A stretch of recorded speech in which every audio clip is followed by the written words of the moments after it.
Olá, tudo bem com você? Graça e paz. Hoje eu vou continuar meditando no capítulo 11 do Evangelho segundo escreveu Mateus. Eu já meditei até o versículo 19 e hoje eu vou continuar a partir do versículo 20. E do 20 até o 30, Jesus vai falar sobre as cidades impenitentes, Jesus, o Salvador dos humildes, e vinde a mim. E ele narra desta maneira a passagem. Passou então Jesus a increpar a cidade nas quais ele operara numerosos milagres, pelo fato de não se terem arrependido. E Jesus diz: ai de ti, Corazim, ai de ti, Betsaida, porque se em Tiro e em Sidom se tivessem operado os milagres que em vós se fizeram, há muito que elas se teriam arrependido com pano de saco e cinza. E, contudo, vos digo, no dia do juízo haverá menos rigor para Tiro e Sidom do que para vós outras. Tu, Cafarnaum, elevar-te-ás porventura até o céu? Descerás até o inferno, porque se em Sodoma se tivesse operado os milagres que em ti se fizeram, teria ela permanecido até o dia de hoje. Digo-vos, porém, que menos rigor haverá no dia do juízo para a terra de Sodoma do que para contigo. Então, primeira coisa aí que Jesus fala destas cidades. E vocês podem ver que Jesus ele diz isso aqui justamente a partir do versículo 11, ou do capítulo 11, e tendo acabado de dar essas instruções aos discípulos, aos 12 apóstolos, partiu dali para pregar nas cidades deles. Então, por isso que ele fala de Corazim e Betsaida. E também fala de Cafarnaum. Eram cidades que estavam próximas ao mar da Galileia e que provavelmente alguns desses apóstolos residiam nessas cidades. E Jesus diz aqui que Jesus, tendo acabado de dar a instrução aos 12 discípulos que agora eram apóstolos, passaram a fazer parte do colégio apostólico, ele fala também sobre o testemunho de João Batista, o que João Batista veio fazer. E agora, a partir do versículo 20, ele fala destas cidades. E pode ver que ainda no parte do capítulo 11, ele fala que os fariseus, os escribas, eram como crianças pirracentas, que não estavam satisfeitas com nada. Veio João, eles condenaram, tem demônio. Veio Jesus, também condenaram. E agora, Jesus passou a increpar. Increpar aqui é repreender, reprovar esta cidade. Então, Jesus reprovou a atitude destas cidades. Quais eram essas cidades? Corazim e Betsaida. E também Cafarnaum. Betsaida e Corazim foram cidades onde Jesus fez a maioria dos seus milagres. E ele diz, olha, se os milagres que foram realizados nessas duas cidades, se esses mesmos milagres tivessem sido feitos lá em Tiro e Sidom, que era território gentil, esses gentios teriam convertido a Cristo, teriam arrependido. E a palavra que ele usa aqui é metanoia, ou seja, mudança de mente, de coração e de atitudes. Então diz, olha, se os milagres que foram realizados em vocês, nessas cidades, Corazim e Betsaida, se fossem realizados lá na cidade de Tiro, na cidade de Tiro e Sidom, elas teriam se arrependido com pano de saco e cinza. Pano de saco e cinza aqui é um sinal exterior de humilhação, de arrependimento. E Jesus ainda diz que, contudo vos digo, todavia eu vos digo, que no dia do juízo haverá menos rigor para Tiro e Sidom, apesar de que o evangelho não foi pregado nessa cidade, milagres não foram feitos nessa cidade, mas contudo elas deverão comparecer no dia do juízo.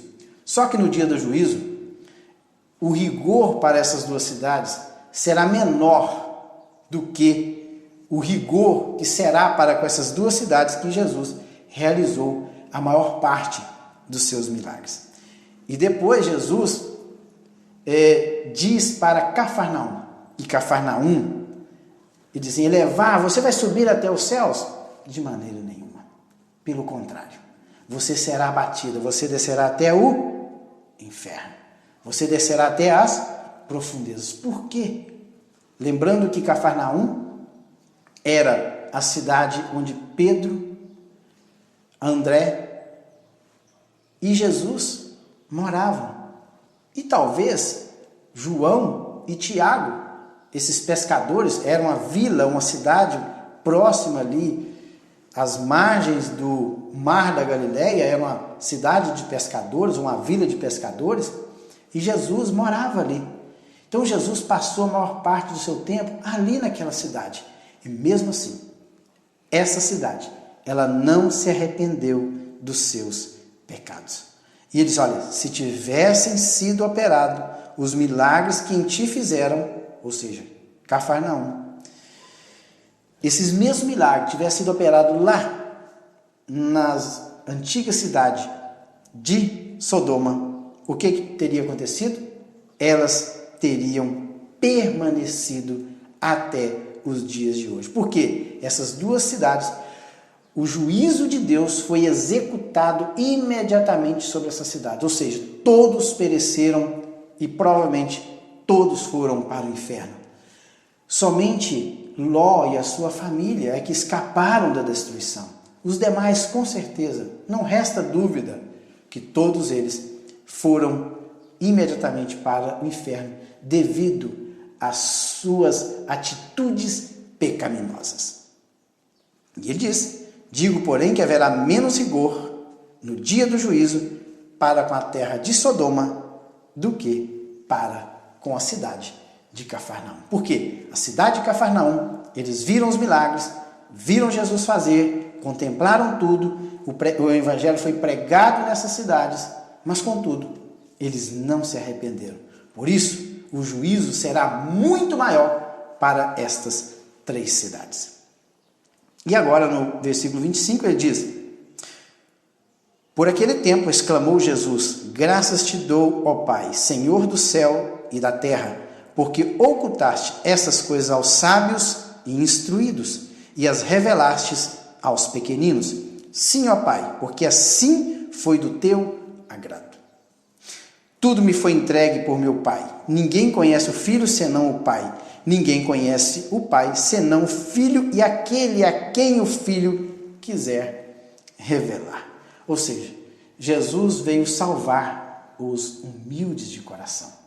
Não aqueles que se exaltam, aqueles que se colocam acima das outras pessoas, aquelas pessoas soberbas que acham que está acima da média, que está acima das outras pessoas. Não, Jesus veio salvar pessoas humildes. Pode ver que, olha, graças te dou, ó Pai, Senhor, Curios, dominador do céu e da terra.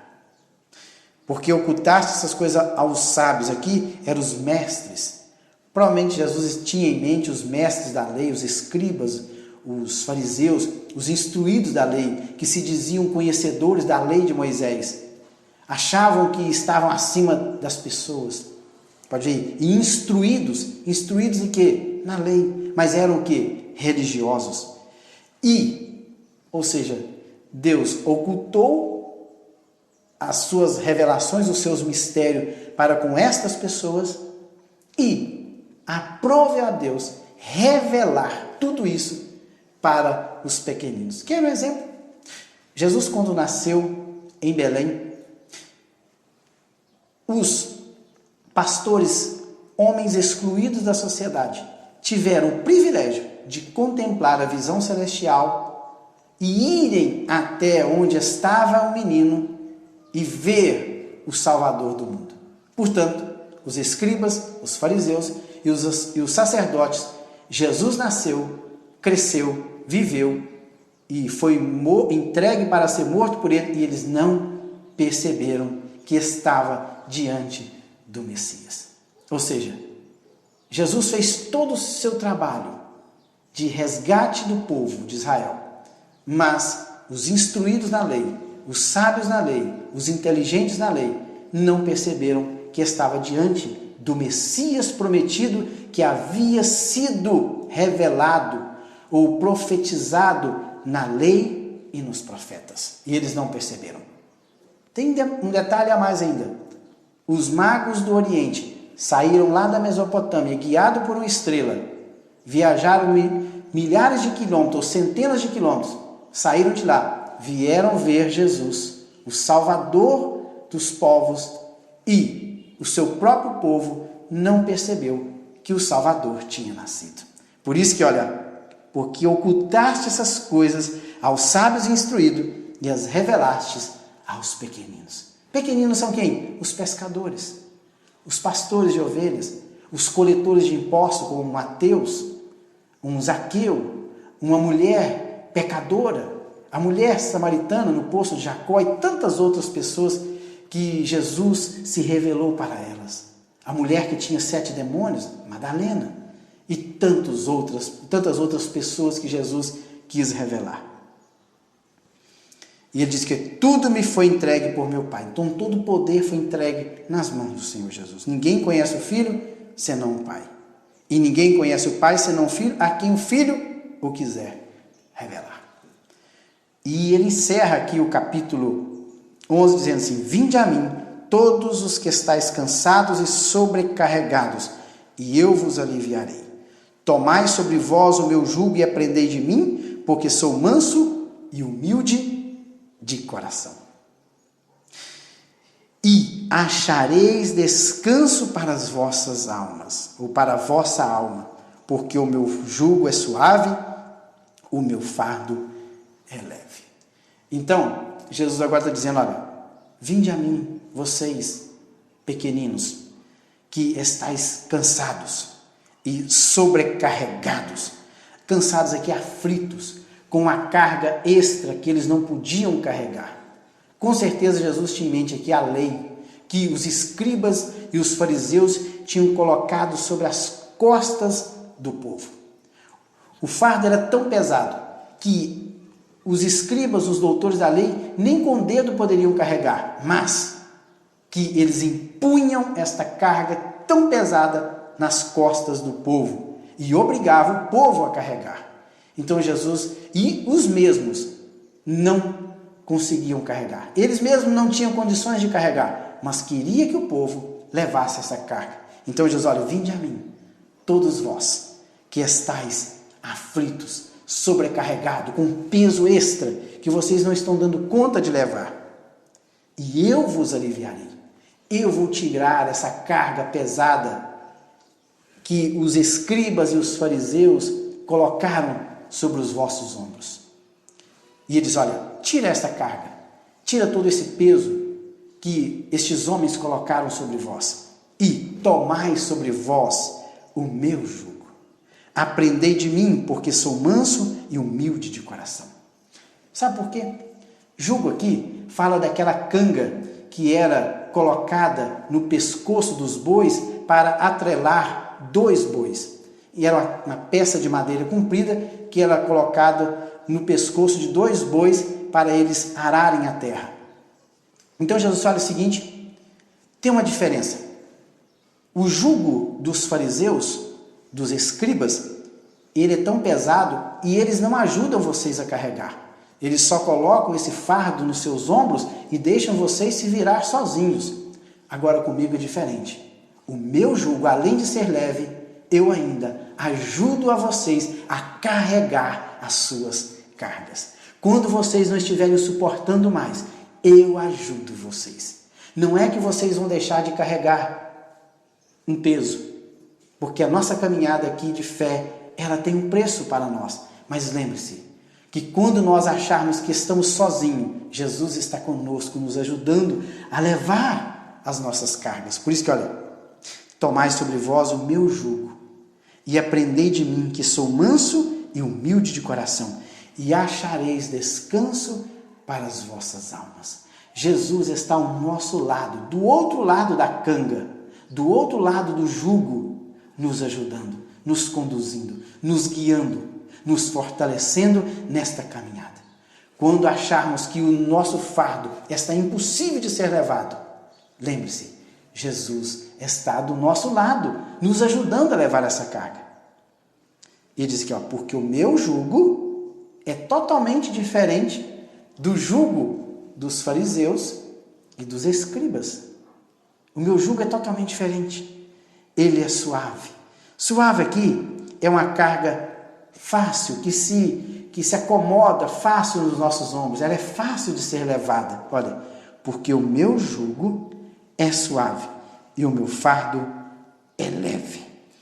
Aqui, o descanso aqui é que nós, em Jesus, nós vamos encontrar o nosso verdadeiro descanso. E veja bem que a palavra aqui, tem duas palavras gregas que é aliviar e descanso. É anapausis, dá uma ideia de colocar abaixo, tirar esse fardo dos nossos ombros. Um dia, Jesus vai nos aliviar totalmente desta carga que nós estamos levando aqui neste mundo e que Ele está nos ajudando. Quando? Será na eternidade. Por isso que, porque sou manso e humilde de coração e achareis descanso para a vossa alma. Porque o meu jugo é suave, ou seja, fácil de ser levado. Não é um jugo pesado, difícil de ser carregado como era o fardo dos fariseus e dos escribas. O fardo de Jesus era fácil de ser levado. Por isso que ele olha, porque o meu jugo, ou o meu fardo é suave, e o meu jugo, ou a minha canga é suave, e o meu fardo é leve. É fácil de ser levado. Está, portanto, aí o capítulo 11, encerrando o capítulo 11 do Evangelho segundo escreveu Mateus. No próximo vídeo, eu estarei entrando no capítulo 12 do mesmo Evangelho. Fiquem com Deus e até lá.